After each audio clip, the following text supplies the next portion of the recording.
اللہ کے نام سے شروع جو بہت مہربان اور نہایت رحم کرنے والا ہے۔ سورہ فلق اور سورہ ناس کے 5 فضائل۔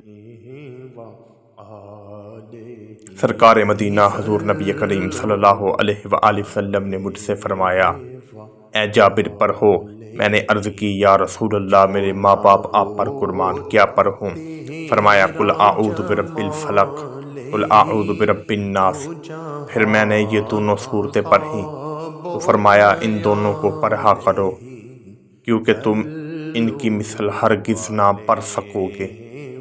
حضرت سیدنا عقبہ بن عامر رضی اللہ تعالی عنہ سے روایت ہے کہ میں نے رسول اللہ صلی اللہ علیہ وآلہ وسلم کے ساتھ حجفہ اور ابوا 2 مقامات کے درمیان سے گزر رہے تھے۔ ہمیں شدید آندھی اور تاریکی نے گھیر لیا۔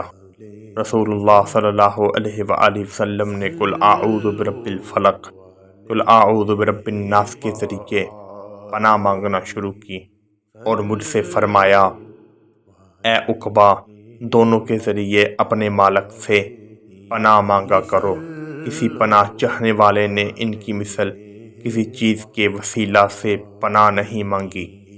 ام المؤمنین حضرت سیدہ عائشہ صدیقہ رضی اللہ تعالی عنہ سے روایت ہے، جب رسول اللہ صلی اللہ علیہ وآلہ وسلم آرام فرمانے کے لیے بستر پر تشریف لاتے تو دونوں ہاتھوں کو جوڑ کر سورہ فلق اور سورہ ناس پڑھ کر دم کرتے اور بدن اقدس کے جس حصے تک ہاتھ پہنچتے وہاں ہاتھ پھیرتے، مگر ہاتھ پھیرنے کی ابتدا سر اور چہرے سے ہوتی اور جسم اقدس کے اگلے حصے، اور اسی طرح 3 مرتبہ یہ عمل کرتے تھے۔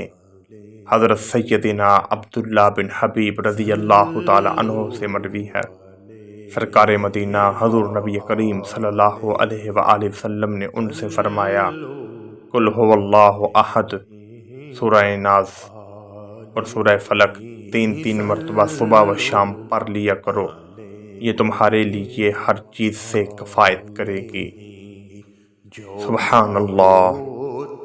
تیرا جمال ہی تو جہاں تھا، خواب و خیال ہی، صلو علیہ وآلہ، صلو علیہ وآلہ، صلو